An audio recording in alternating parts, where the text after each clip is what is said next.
there's so much opportunity. Yeah, 100%.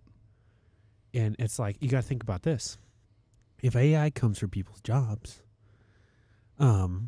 it's two-part. One, people are going to lose their jobs. So let's talk about that.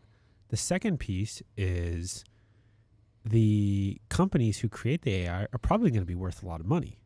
All right. So you're thinking you're in the trades, right? Well, if you can have clientele that's retired, this is an interesting topic. You no longer have to worry about them having a job, and maybe their retirement's in the market and real estate and everything else. Well, they invest that money into the technology companies that are doing so well, right? So, you could be in a trade servicing an older demographic that's largely immune. Like, I think it could be really good, right? I also think that, we will, like our generation, millennials and Gen Z, I feel like we'll adapt, and, there will be plenty of jobs with masters of machines, or AI trainers or prompt engineers or whatever you want to say, right? Or gardeners, or gardeners. Mental health, yeah. Like mental health, huge. I mean, mental health, and I mean, even with the stuff in Japan, like go and invest in some nursing homes. There's going to still be a massive need for skilled labor. At the end of the day, 100%. A robot can do a lot, but it can't do everything. No, and generally speaking, with technology, the goal has always been to be human where it counts, otherwise automate it, right? That's how you provide the best customer service, the best product. So we can't just discount all of these things by being scared and afraid of AI. We definitely have to see it for what the opportunities are. So, Scott, you got any thoughts?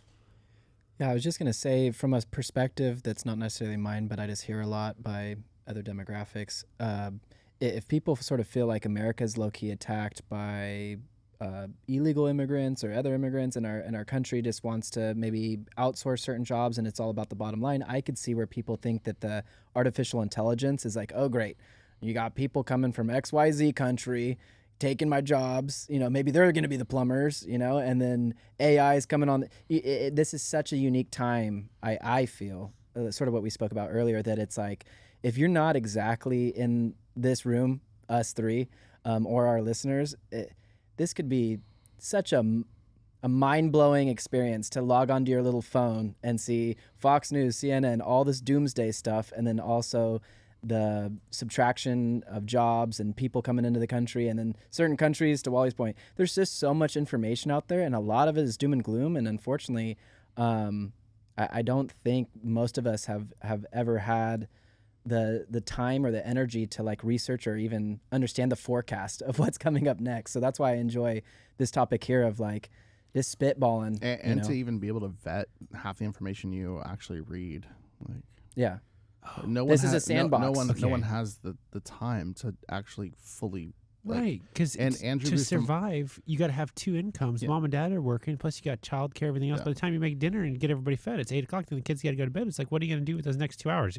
Go see what's true on the news? No, you're going to spend it with the people you care about. Exactly, because you're not going to pull up, in the Indian Times, China Today, and all these different, foreign papers just to start cross referencing your sources. That's a really good point. I love it. Andrew Bustamante, that's his whole play. You read all of the top newspapers and you start to kind of like draw this little, parallels to all the things. I feel like if you got 3 left-leaning, 3 center, and 3 right-leaning news sites, and the only thing you did was read headlines and find the commonality between them, you could probably generally find what the news is. We need AI to do that. Yeah. Yeah, at scale. Some type of machine learning model would probably do it for you. An interesting point you brought up there, though, was, and this kind of ties back to what you said, Scott, about the immigration. I think the United States government has to wake up and realize that they service the American people and not themselves or corporate interests or corporate profits. And that model fundamentally is changing, largely due to AI. Well, how are you really going to know how to run the country or do something substantial that takes, 8 or 10 years, I think there's this paradigm shift happening, not just in our industry, not just in every industry, but also in government. Now we're going to have tools, we the people, right? This thing the Constitution was written for and about.